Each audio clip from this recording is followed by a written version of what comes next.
Hi, I'm Giancarlo, I'm Felicia. and we're gonna review World War Z, the board game. With Tom Cruise in the box, because he's that small, so he fits in it.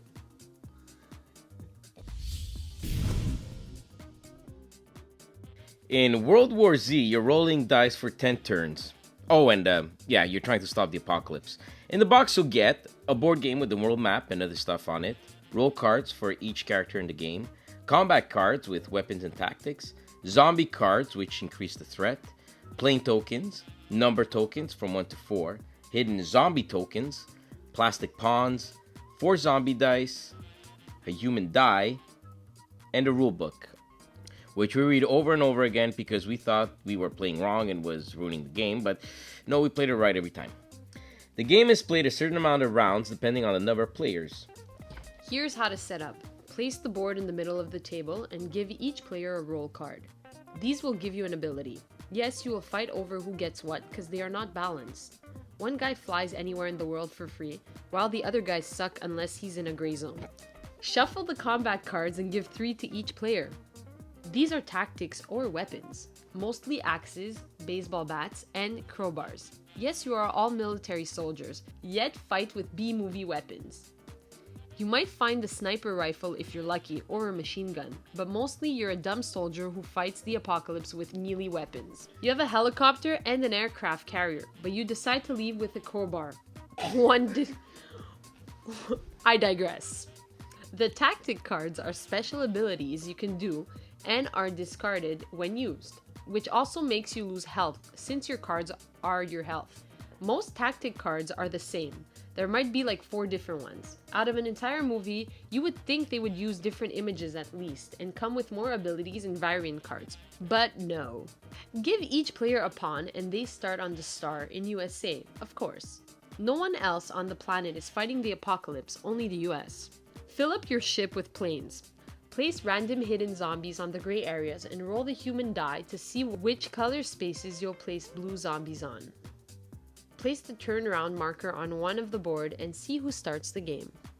On your turn, you'll follow a sequence of actions. Don't think too hard, because whatever you do won't affect the game too much.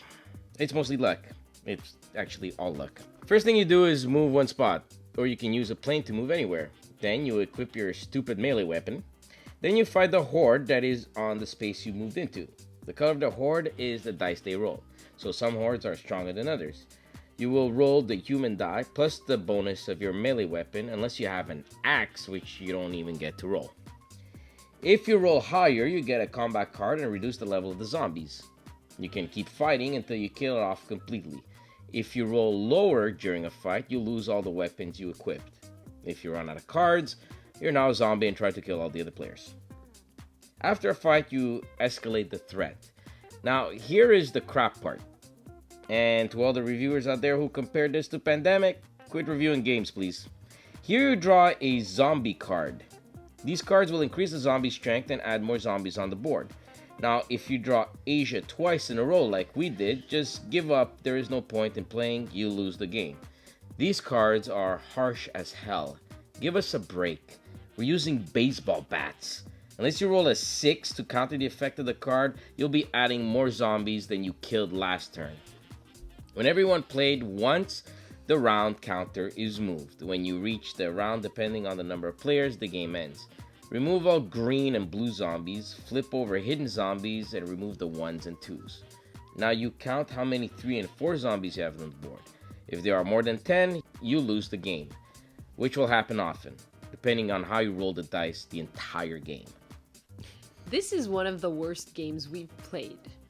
We don't even know where to start. The cardstock used is the worst. It probably costed $4 to make each copy. We thought we got a prototype, but the nice guys at University Games said it's a final version. So production quality is horrible. The board is ugly and also bad quality. The artwork is not there at all.